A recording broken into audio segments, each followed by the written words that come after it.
Welcome, everyone. I'm Gretchen Jones, and we are here, Cask to Glass, a rum industry Q&A.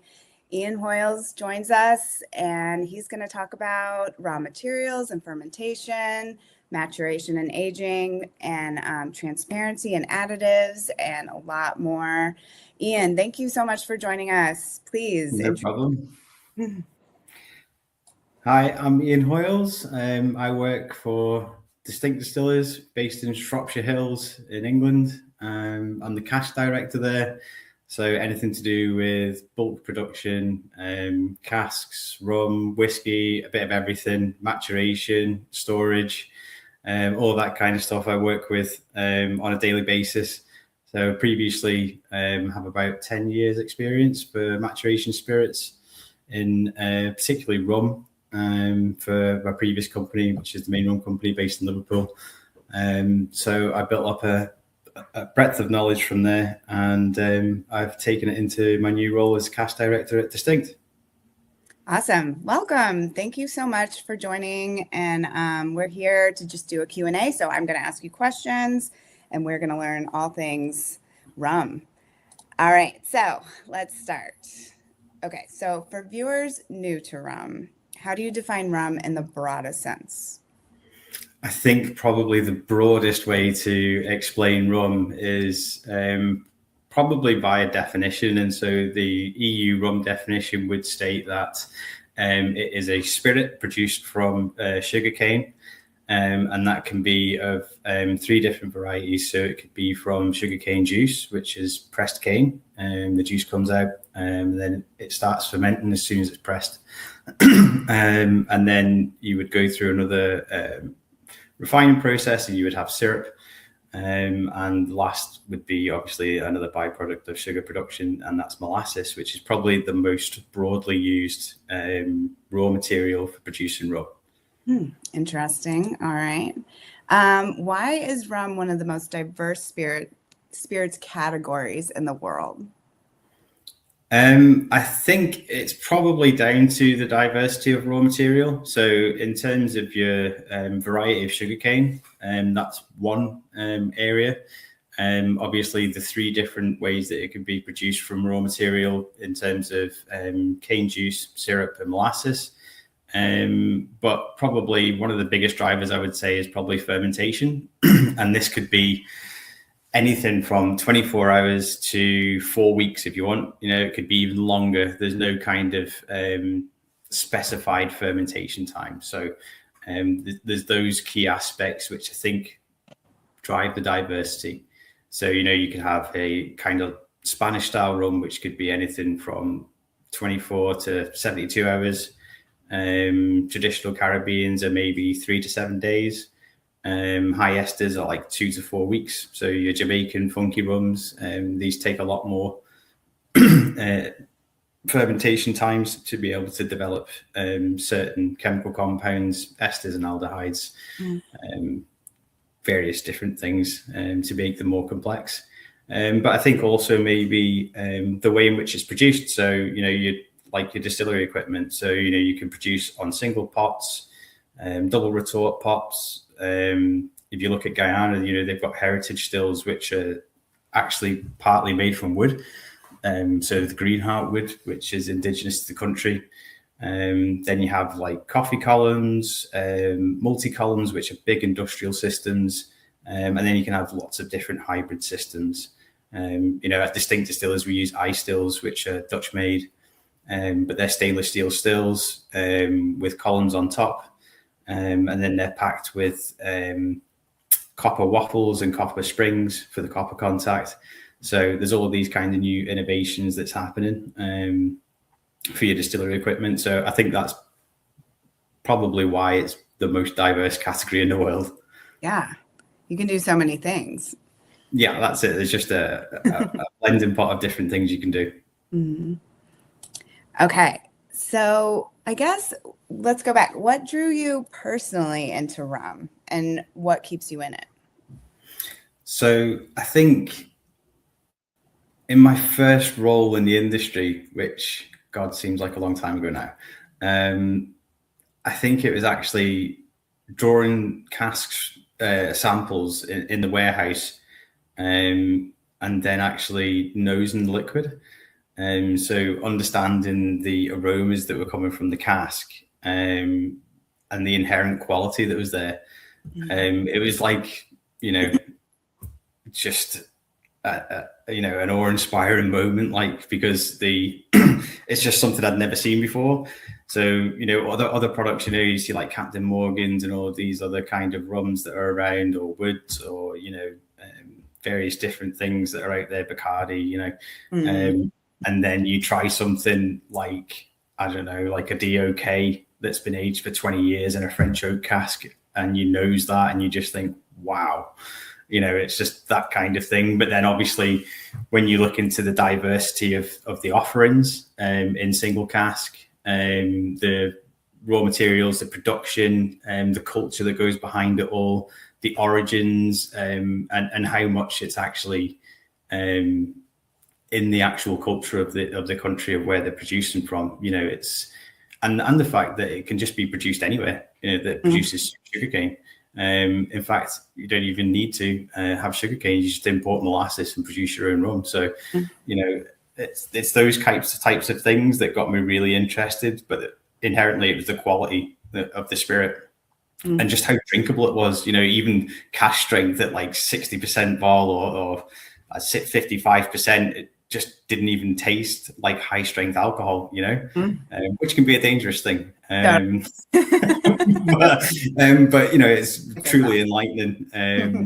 And I think what keeps me in it now is that I am still learning now.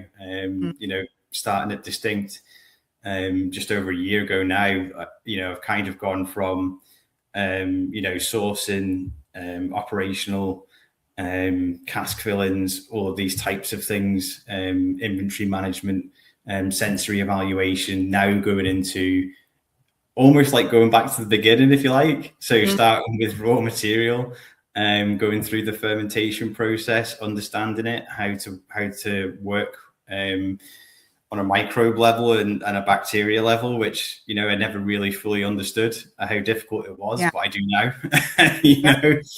After doing it. So and then going through distillation processes, and then seeing your finished liquid in the end, and then putting it into a cask. So it's almost like, and then actually sort of putting things into a bottle now as well. So Distinct are doing a very limited release of a cask that I actually made at my previous company. So it was like all of these old retain samples. They were old sort of archive samples. And my last job before I left my previous company was to decant these reference samples, the archive samples, into a cask. And so I did that. And then I told my new company about it, and they wanted to buy it. So we sampled it, we tried it together, we bought it, and now we're going to bottle it. So wow. It's crazy. It's I don't know, like 40 different distilleries, 35 different countries, something like that. All different ages. So anything from 3 or 4 year old rum all the way up to something from 1977. So it's just that whole sort of, thing coming together, and then putting it into a cask and then leaving it for a couple of years to sort of homogenize and come together and stabilize. So, kind of going, full circle. It's really interesting. Yeah, you have to be so proud of that too. Like being a part definitely. of, No, all the history involved. I love it. Okay, next question. This is a good one. What are the biggest misconceptions consumers still have about rum? And I think you kind of went into that with Bacardi and Captain Morgan. I think there's lots of things. But I think some of the biggest ones, is that people think that there's sugar in rum inherently. So obviously, when you go through the fermentation process, the sugars convert into alcohol, and any residual sugars are kind of left out in the effluent. So that's your byproduct of distillation. So I think that is probably one of the biggest things, is people inherently think that there's sugar in rum, even through the production process, and actually it's not at all. There's no sugar in rum whatsoever. Probably another one would be, dark rum is, aged rum, or, that it's quality rum. Color is not generally a good indicator of quality, because, there is exceptions to rum. So you can add caramel coloring, which is E150A. You can do that. I mean, they do it in whiskey as well to standardize bottling, so that the bottles, when they go on the shelves, they all look the same color. And when you do bottling, it's that type of thing. But yeah, it's not a good indicator to tell you what age it is, or whether it's a good quality rum. So there is those. Obviously, there's the constant associations with pirates and whatnot. Captain Morgan's will, give you that idea. But yeah, I think that they're really big, common misconceptions with rum, and something that people would always tell you. Totally. So Distinct Distillers does not use a pirate in branding. we don't use a pirate in branding at all. Not yet, anyway. And I guess there's nothing wrong with that. I mean, right? No, but when it's been done so many times, Exactly. Yeah. Mm-hmm. Okay. So thank you so much. So we're gonna go on to raw materials and fermentation. Broad topic, but I'm going to ask you a couple questions from there. Sure. Okay, let's start with, how do different raw materials, including molasses, cane juice, syrup, those things, change the final flavor? So I think obviously whatever you start with will give you a key indication of what you might end with as well. So for molasses, I would say it's probably you get more of a dried fruit, maybe overripe tropical, treacle kind of notes, coffee, coca, dark caramels. If you go through longer fermentations, obviously you can get funkier, ferments. But kind of molasses, I would say, probably supports more weight and depth, and you can create, maybe a bit more ester intensity as well. For something like cane juice is almost like a polar opposite in some ways. Traditionally, cane juice is very, very different profile to molasses. So it's more kind of like fresh cut grass, olive brine, like green bananas, white pepper kind of spices, and a lot more kind of floral esters. So that's how it's very, very different. And you can still get that kind of natural sweetness coming through as well. And cane syrup is almost like a hybrid between the two. So it's not one extreme to the other. So it's not really floral, and it's not really heavy and treacly, which obviously it's not gone through the total rectification process. So you end up with a bit more of that kind of light caramel, baked apples, maybe honey, maybe a bit of subtle grassiness with a bit more soft sort of spices. Gotcha. So for someone like me who is just learning about rum, like right now, are these ingredients something a distiller would use in all products, or is it like you pick which rums that you want? I think you would probably start. I think most people would probably start with molasses, because obviously cane juice, for cane juice, you would have to be in the country of origin where they grew sugarcane and pressed sugarcane. People like Richard Seal at Foursquare, he's extremely blessed to be able to have crops that he can grow, press his own cane, which I think he's actually just started cutting the crops now. I've looked on Facebook recently. And so, he can press his cane, take his juice, and then it starts fermenting, and then he can use that juice immediately. Whereas, if I'm in the UK, I can't go and buy cane juice and import it because it's constantly fermenting. So, it's quite dangerous to export. Yeah. Same with syrup to a certain degree, but I think that's probably slightly less volatile, so you might get away with some of that. But I mean, some people use panela as well. So they use panela, they break it down, add water, and that kind of turns into like a juice or a syrup. And then they would distill that. But yeah, I think most people would start with molasses just because it's easier and it's cheaper too to buy and more readily available to get. Gotcha. Okay, cool. All righty. Okay, what role does fermentation play in defining rum character compared to distillation? So I think, it's kind of fermentation kind of creates the start of your story.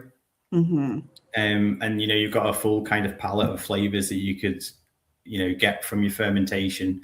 And then I think if you go through distillation is kind of like sharpening those flavors and kind of like softening it all a little bit. So, yeah, I think in extreme fermentations like high esters and things like that, you get that kind of Jamaican funk coming through. Agricole, you get more of that kind of grassy kind of precision. And complex molasses is quite a high richness. And then if you go through distillation with these different things, much of that complexity can be visible. And it just depends on where your cut points are and how much you want to kind of take out.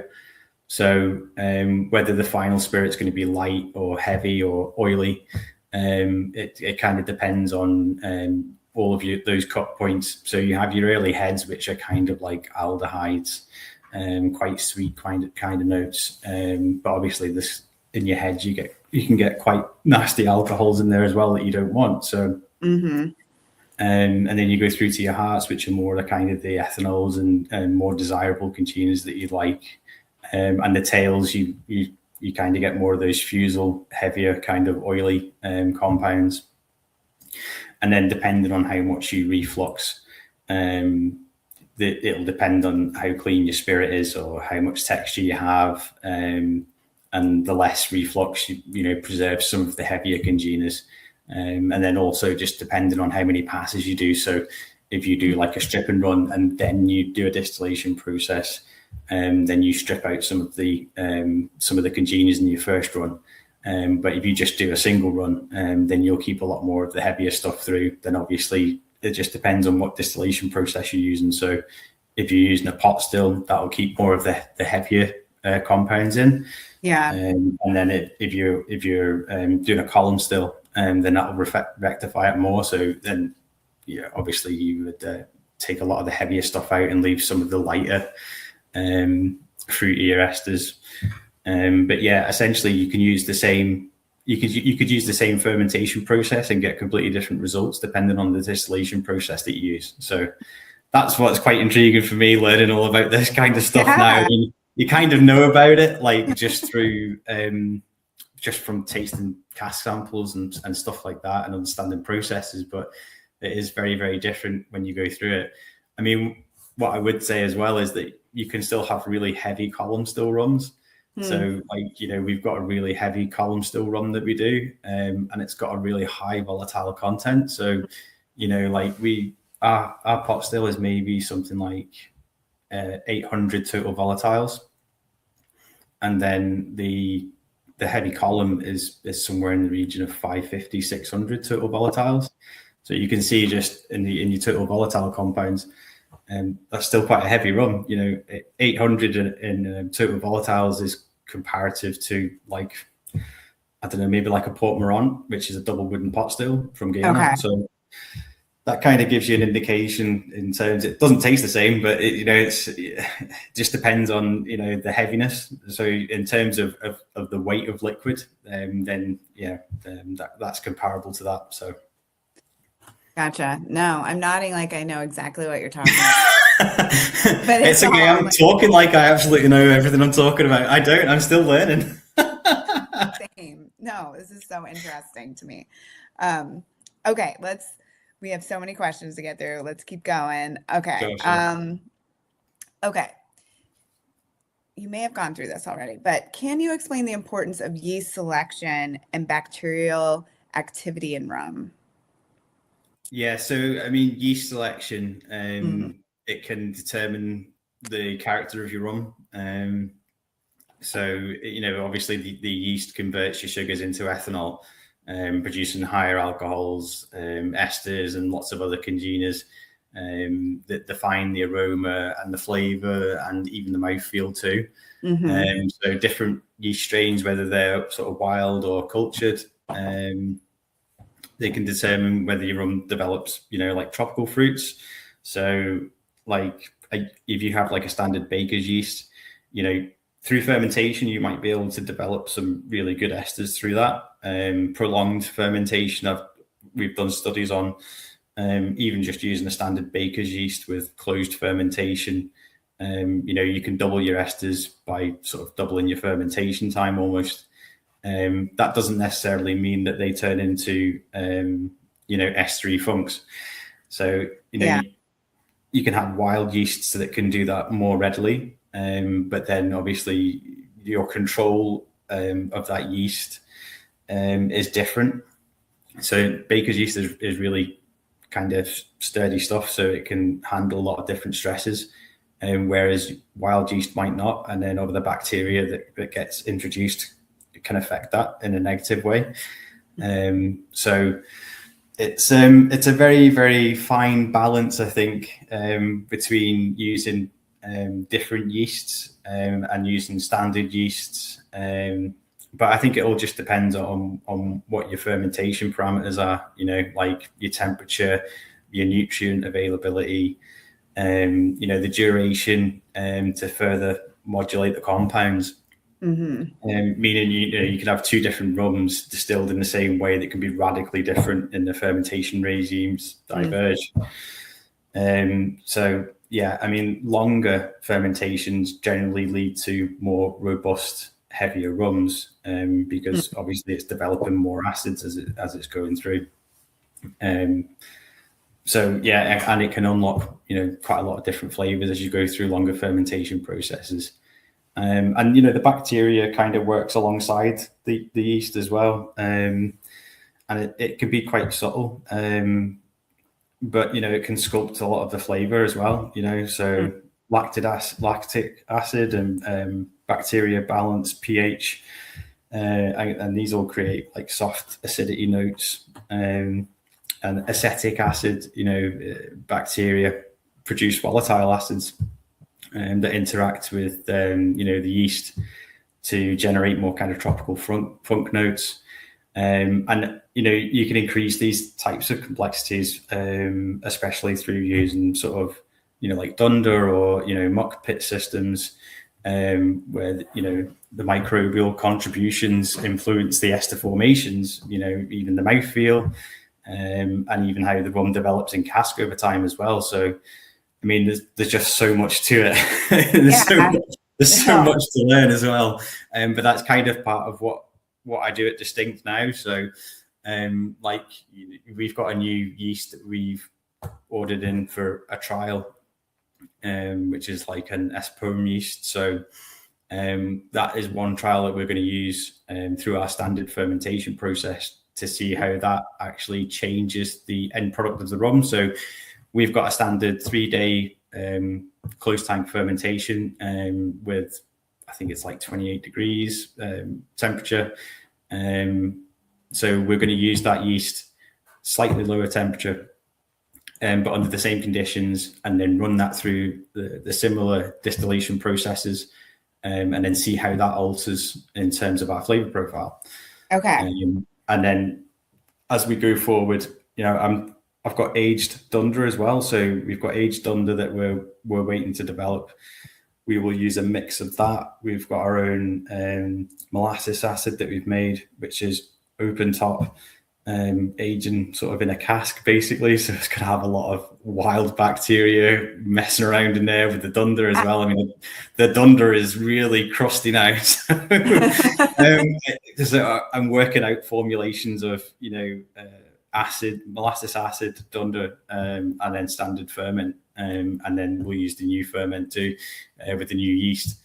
And then I'll run that on like our 10-litre still, and we'll see how that comes out. Obviously, the size of the still will matter as well. But it just gives us an indication as to how we think the rum's going to come out. And then I work with the distiller to work out the methodology of it, and then he'll put it through the process. And then we see how it turns out and keep our fingers crossed. There you go. In your daily life, you're able to experiment. You're able to like see how this all goes to create like new products, basically. Basically, to create new SKUs or to be able to offer, a new product to our clients that, could be interesting, or that we create a new concentrate that we can blend into our other distillations at a specified formula so that we can arrive at a certain profile. So if we can generate those types of esters that you would find through, kind of Jamaican rums and stuff like that, then, that could be quite interesting. Or maybe we discover something new that we really like and, we can roll that out into production. Totally. No, that's so cool. I feel like, so as a rum distiller or a rum distillery, like you definitely hold yeast close to your heart. Like that is like your bread and butter. Yeah, absolutely. Absolutely. Yeah. Yeah. Gotcha. No, I feel the same in whiskey. There's some similarities there. Okay. For sure. Okay. So we did talk about dunder. I'm going to ask a question. Okay. How long can fermentation last in rum, and what happens when you push it longer? I feel like you kind of went through this, but. Yeah. So I think if you push it longer and leave it longer, then it just develops more. So it just develops more acids, which can turn into good flavors, but also it can turn into bad flavors. So, you have to be really careful. Again, it just depends on the type of fermentation that you work with. If you've got a wild open top fermentation, then, you can open yourself up to various different bacterias. You don't want to end up producing too much butyric acid or something like that, where it ends up being quite sort of cheesy and rancid and stuff like that, which, I've seen that in many products that have been produced, and, I've seen samples of it. So I understand what it is. But yeah, understanding the process behind it, it's, I could see how difficult it would be to keep an eye on producing those types of acids. So, and it can't be, I don't know if you can really take it out through distillation. So maybe if you stripped it enough, you probably could. But yeah, I think the longer you leave it, the more complex and the more robust it can be. The less amount of time that you have for fermentation, I think generally just equals out to be a lighter profile of liquid that you would end up with. Yeah. Is there a market for that? People who like it lighter? Yeah, I think so. I mean, obviously lighter rums can play into different things. So, it depends on if you're looking to age the rum, then, that can really take on really good cask flavors. But then you just have to be very hot in your monetization of maturation process. So I think ultimately it depends on what you want. If you want a quick turnaround rum that's maybe going to be flavored or something like that, do a 24-hour fermentation, you get a good enough yield from it, and you put some color and flavorings in it, then, you've got a rum. So yeah, it's different things, different processes and different fermentations for different products that you want to make, I guess. Like if you look at some of the Spanish style stuff, that'd be 24 to 48 hours maybe. And that's like mass produced sort of column still rums, which, they come out really, really well, nice, clean flavor, lend themselves really, really well to cask maturation, because it'll take on some of those really good cask flavors, but it can also be very easily overpowered. So, you have to be careful, but also really light column still rums, they could be blended with pot still. so that you can arrive to a certain profile for cask maturation, or even just as a white rum that you want to bottle. You could have a really concentrated, like esterified rum, but you don't want to take all of that esterification. So you can split it out. You could have like a really nice light rum, add 10% of a really concentrated heavy rum, and then arrive at a really nice profile that's quite balanced. Yeah, no, there's so much you can do. Yeah. There's no rules. I think there's probably a lot more rules and regulations in rum, like in traditional methodology as well, but it's just not very widely spoken about, I guess. Yeah, gotcha. Okay, we'll keep going. I love it. Okay. You may have gone through this as well. How do distillers balance consistency with the desire for complexity and funk? I think, we have a consistency of sort of maintaining our 6 distillates that we produce. So we've got light, medium, and heavy column and pot still rums. Now, with the iStill, they're like pre-programmed recipes that we can repeat. So we keep our fermentations the same. We keep our raw materials all the same. And then we keep our distillery processes the same, giving us really good consistency. We also use the same yeast as well, same amount, same pitching, same everything. And then I think if you want to go for complexity, then this is where the kind of experimentation comes in, and you can, push the use of dunder and longer fermentations, and try and get some more out of the productions that you do. Yeah. But I think for most people, or most distilleries, they would have like a core range or their core SKUs that they produce, and then sort of play on the side with a bit of dunder and stuff like that as well. Right. That's the perfect balance, right? Like having consistency, but able to have freedom. I mean, it's art, really. You're creating art.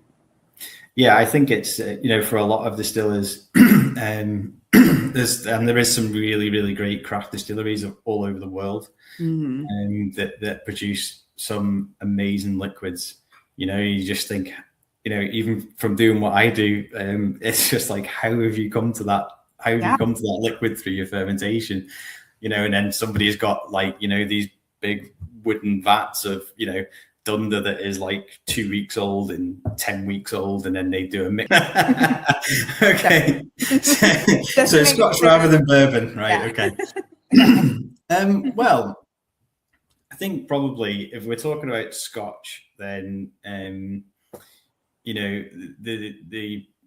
primary sort of difference would be, traditionally I would say that rum is aged in tropical climates. So and this has been on my mind for a really long time.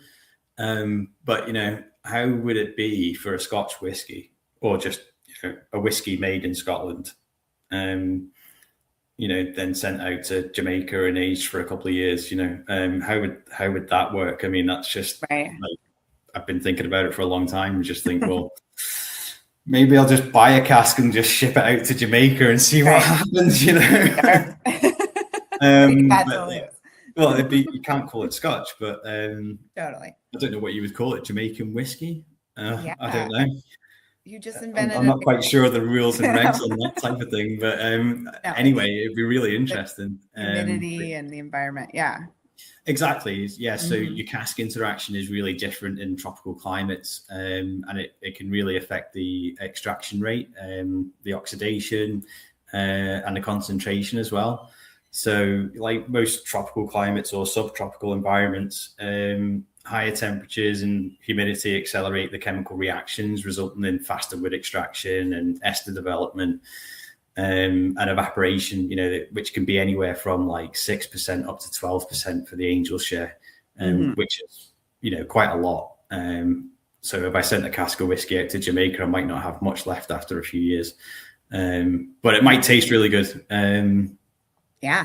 Whereas, if you compare sort of the UK's climate or Scotland even, you're looking at maybe 3% on average per year. for your losses.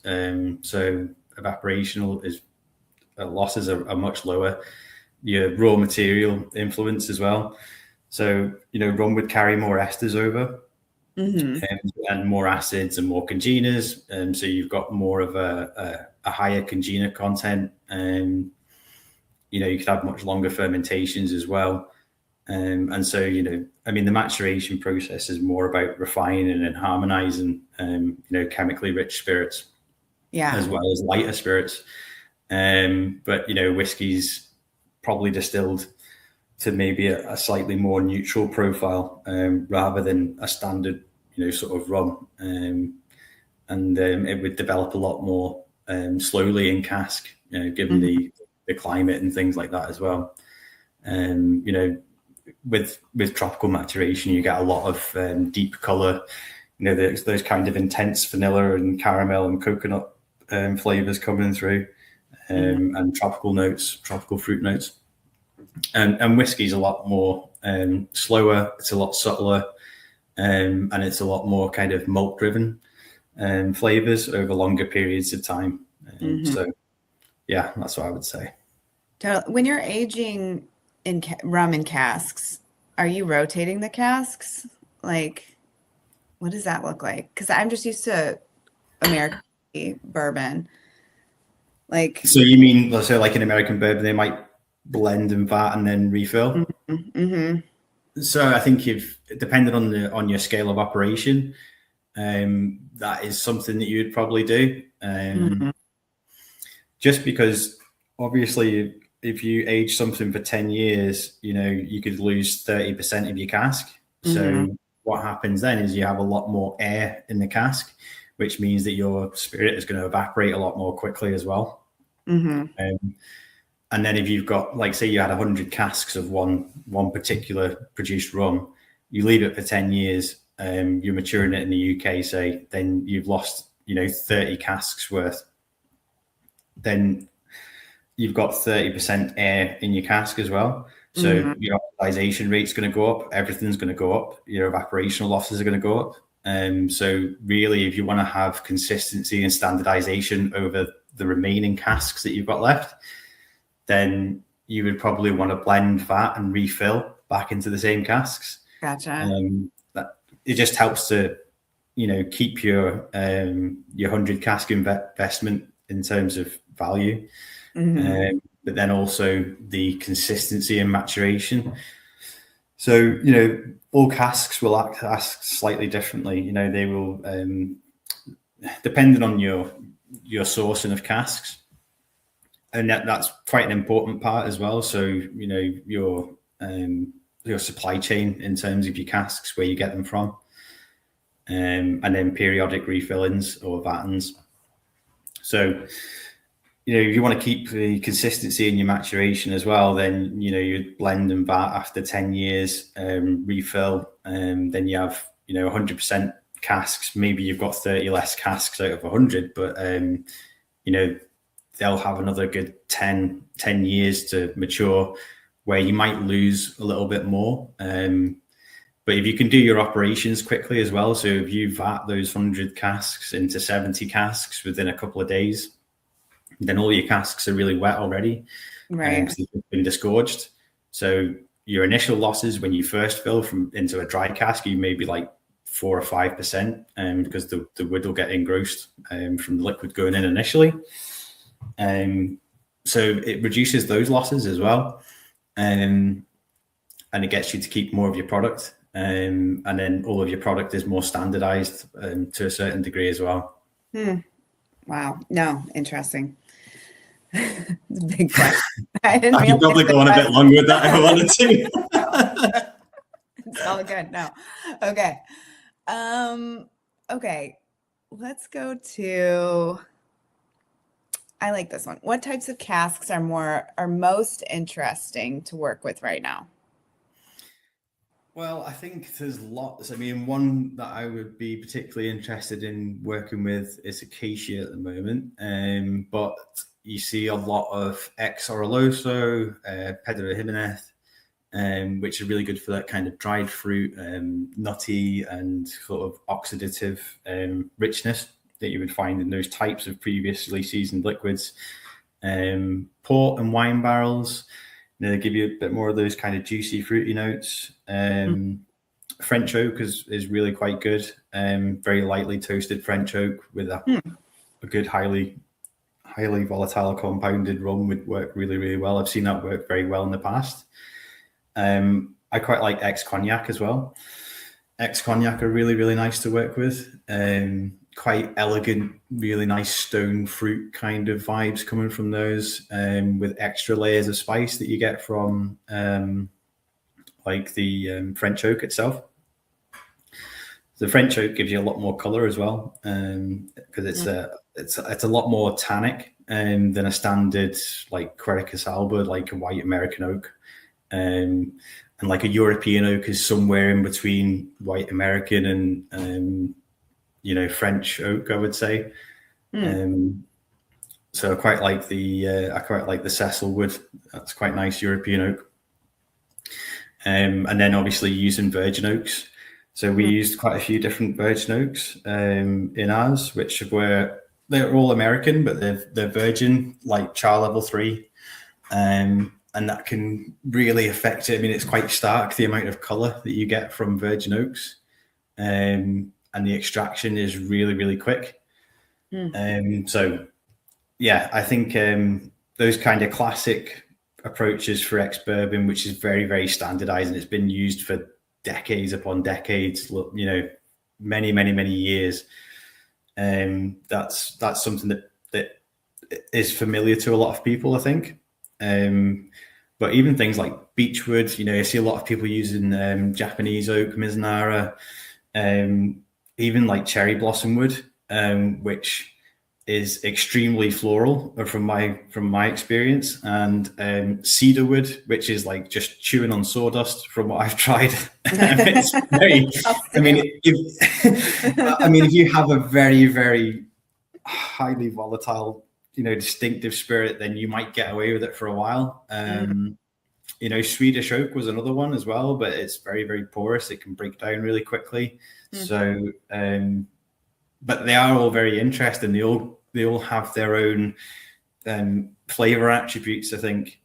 So I think for me, like, it's multiple cask use. So where I've gone up to maybe 3 or 4 different cask types and layering flavor upon flavor through maturation process, that's what I find quite interesting at the moment. So whether you need a good base of maturation to start from, whether that's a virgin oak or ex-bourbon, whatever it may be, but then layering these flavors of like Oloroso or Pedro Jimenez on top, through very specified maturation programs, so that you can gain certain attributes from the previously seasoned liquids. That's kind of what I look at these days as quite interesting. Oh yeah, no, that is so cool. It's like so many casks. So yeah, and there is kind of no rules in rum in terms of what casks you can use. Like I think in Scotch, I don't think you can use acacia wood. I don't think you're allowed to use that. Yeah, could be wrong there, but yeah. But like people use Grand Champagne and all these various different things. So it's all very interesting. But again, that just creates the diversity of rum and what you're able to do. Totally. So when distilleries are marketing their rum, are they telling the consumer what type of substrate the cask was made out of? Is that like something to brag about? Well, I don't know. I think just from an understanding point of view, for me, you need to understand the species to understand the flavor profile and what you're generating from that. Yeah. So not everybody would do that. I'm probably just being a bit geeky about that type of stuff. No, researching the different types. If I was having a rum that was aged in a cherry blossom like cask, that would be so interesting to me. That would be like tasting wise, like knowing the difference and stuff like that. Definitely. And if you look at big producers like Foursquare and stuff like that, they've got really strict programs in which they work between, sort of ex-Madeira, even some, I think, like they've done like a Zinfandel cask, and they use various different cask types, cognac and whatnot, and they're very descriptive about how they do it, even how long they've aged it for, and things like that. But not everybody does, I don't think. But yeah, I think even if you look at Scotch, people do it quite a lot now. Yeah. I feel like that's true in like beer here in America. Is like they'll have barrel aged beer that's aged in a certain distillery, mostly like whiskey barrels. You know what I mean? Yeah. That is something to brag about. Okay, sorry, we'll keep going. Super interesting. Okay, I like. Let's go to, how does climate influence maturation speed and flavor development? Yeah, so I think probably touched on it a little bit already, but it really just accelerates the oxidation and the extraction from wood. So you get much quicker color, you get much quicker intensified tropical fruit esters. Evaporation is really high. So it concentrates the flavors more quickly. So if you're in a quite a humid, high heat climate, then all of that water is being evaporated off much more quickly. So it's leaving a lot more of those concentrated congeners and more complex chemical compounds, which will come through as kind of like tropical notes and cask flavors, licorice even. So it can concentrate flavors much more quickly, and it can create much bolder sort of flavors in a much shorter space of time. And then generally for cooler climates, it's a much slower chemical reaction. So, your wood interaction is more gradual, and the flavor integration is more gradual as well. The oak notes that you would find coming through are a lot more subtler, with the lower evaporation as well. Excuse me. So the spirit tends to develop complexity more slowly. And it was really kind of interesting study that, or interesting bottling that Bellier done, which was, they had tropically aged Jamaican rums, and then which were 100% tropically aged in Jamaica, and then they had 100% continentally aged, so aged in the UK. But the differences that you could see between the same rum, same distillation date, absolutely same rum, same process, same fermentation, same distillery, same marque, but just completely aged in two different places. So even the cask types were somewhat similar as well. So it would have been, white American oak, Quercus alba. So it would have been the same wood. Not so sure on the toasting levels and things like that, but yeah, exactly the same sort of processes, almost like chemically the same. Yeah. But just aged in two different climates, but completely different. Well, not completely different, but very different in terms of sort of assessing the flavor and profile of it. So even when it comes down to mouthfeel and texture, it was different, and that's what's quite interesting. That's kind of, I'm working on a bit of a project at the moment, which is like a dual climate project to see the different effects from different climates. Yeah. So that might be something I'll be able to reveal in the future. But, yeah, that would be amazing. That sounds so interesting. I think you'd like it. It's kind of got a bourbon feel to it. Oh, would love that. Yes. Yeah. Yes.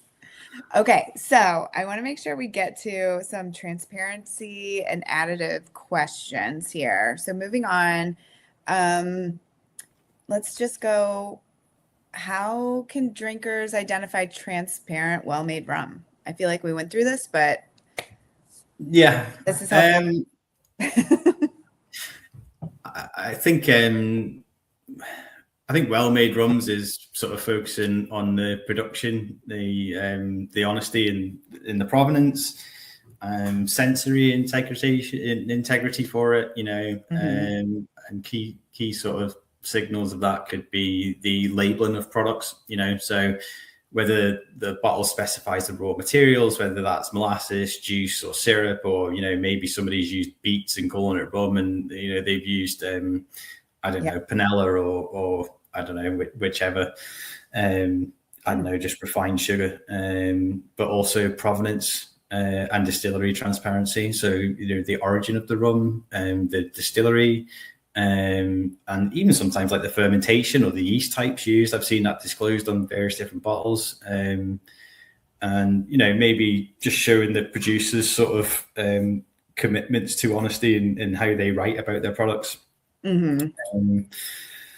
On the taste and the quality of the rum, the esters, acidity, the wood influence, with or without artificial sweeteners, these types of things. Like we said before about how it was aged, where it was aged, was it aged in the tropics or the origin country where it was produced, mm-hmm. or was it aged somewhere else? What cask was it aged in? Was it aged in just this cask, or was it aged in 2, 3, 4 different casks? And was that cask in the origin of climate, or was it in a different climate? Was it somewhere else? So this was something that was, it's quite prominent in my job now, where I sell single cask aged rums to people, and it's tracking the history of the rum itself, which diverges now more into the history of the cask too. So, if I want to sell somebody a cask, I want to be able to tell them, this was distilled on this day. It was filled into cask. It was filled into this type of cask. It was distilled here in this origin. It was aged here for X amount of years. Then it was transferred to wherever, and then it was filled into this cask for X amount of time, and it's still in this cask and it's aging here now. So, it's that kind of, that full circle, and then the cask. What was it? Was it an ex-bourbon? Yes. Was it American oak? Yes. Do you know the char level? Not all the time. Sometimes that is becoming better. That information is becoming better. But like over the last sort of 12 years, like 12 years ago, people weren't asking these questions. It was, and it's developed an awful lot. I've seen it develop so much. Like particularly with the independent bottling market, people want to know all of the information so they can understand the flavor, they can understand where the products come from. But then also kind of communicate that to their clients, so that the people who are buying the bottles, which is great. And this is what I think that the rum industry really needs is a lot more education. And it's difficult because there's just so much stuff to learn, and there's so much information as well. There's so many different origins, so many different cane varieties, so many different distilleries, so many different distillers. Different cask types, different environments. So there's just so much to go through. I think the story really can hook you, though, like what it takes. Yeah, definitely. I mean, also geographical indications and stuff like that. This is also kind of tying into provenance, and then with your sort of raw materials, like all of those kinds of things. I think that all of this really helps with trying to identify a well-made, transparent rum. Totally agree. And I feel like we're running out of time. I want to keep this at an hour. I know. But I want to give you the opportunity to talk about Distinct Distillers and what you're doing, and if people have any questions, if they can reach out to you. So, okay. So I'm going to just start off and you can go from here. What is the core philosophy behind Distinct Distillers? And I think for us, I think it's like our kind of core philosophy is to, try and keep everything as closed loop as possible, and environmentally sort of eco-friendly as much as possible as well, with sort of clarity and provenance. And the real flavor expression of the rum that we produce, focusing on the fundamentals that the wider category can sometimes gloss over, with the big brands. But just creating less ambiguity in the market, and more transparency about how rum's made, and kind of what's in the bottle, really. and then kind of just really respecting all of the liquids that we come into contact with.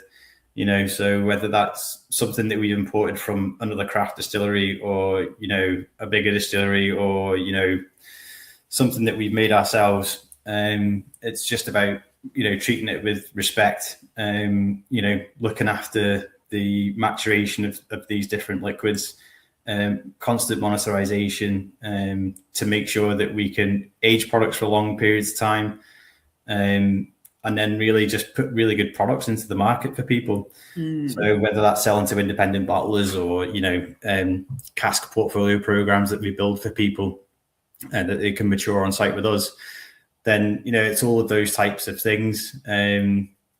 But education as well. It's education creates the value, I think, and it's just, I think there seems to be a big gulf between what most consumers think rum is, and what it can be. It's very different. We're trying to bridge a bit of a gap between end consumers who buy bottles off the shelves,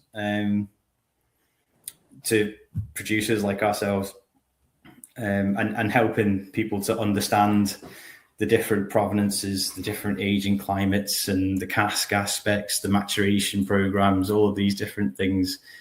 But your integrity is in the selection and disclosure. So by sourcing and evaluating and presenting people with all the cask details, the age, the still types, the ester ranges, the additives, of which there are none in our casks, or in any casks. I wouldn't buy anything with additives in it. But then also the cask history, so trying to provide as much information as possible so people can make a more informed decision about A, what it is they're buying, B, what it is they're actually tasting, and then see how they can market it themselves. And we really want to try and bring the levels of transparency as much as possible into the premium side of things. But yeah, it's not all, we sell rum, but it's not all about selling rum. It's shifting that kind of mentality and that model, with commercial practice, and rigorous standards, really just, and building a market where quality and truthfulness are really important. And that's kind of where we want to be. And it's not easy, but you like everybody else in the rum industry, there's lots of great people who form the education and deliver it to a lot of people who understand it. So we're just one of many, and there's lots of people out there doing the same thing. So the more that we all do the same thing together, the more people will listen. And I think the category, it grows year on year. Whether that's just from people starting out with flavored spiced rums, that, as far as I'm concerned, that's a gateway drug to the good stuff. So that's just getting people in the hook to say, well, instead of people being, oh yeah, well, I drank rum 10 years ago, I drank a bottle of Bacardi and then I was sick everywhere, it's like, well, yeah, I could say the same about whiskey, but but yeah, it's like just changing that idea. Yeah, it's just almost like that. That's what the perception is out there from a lot of people looking at rum, on the outside looking in. So it's more just about changing that, I guess, and just letting people know that the amount of quality that is in single cask aged rums, and even just white rums nowadays, is just insanely good. So it's just getting the word out there and spreading it out as much as possible. I love it. Thank you so much, Ian. Where can we visit you? Well, we're in the Shropshire Hills, it's that anyone, people can come visit us, but obviously you want to look on our website, it's www.distinctdistillers.co.uk, and if anybody wants to get in touch, it's ian@distinctdistillers.co.uk. I think there's a picture of me on the website. You can just click on my email, so it's dead easy. More than happy to field any questions from people. Or if anyone's looking for anything, I'm more than happy to help put more rum out into the world. So yeah. Awesome. Thank you so much for joining us. I feel like I got a full education on rum, and it's just the tip of the iceberg. Kind of It seems like. I think so. There's certainly a lot more to go through. Totally. Okay. So we're going to close this out. I'm Gretchen Jones from Spirits Industry Professionals, or SIP, as we like to call it. Thank you so much for joining us today. Thank you, Ian. And everyone have a great day. Cheers. Cheers.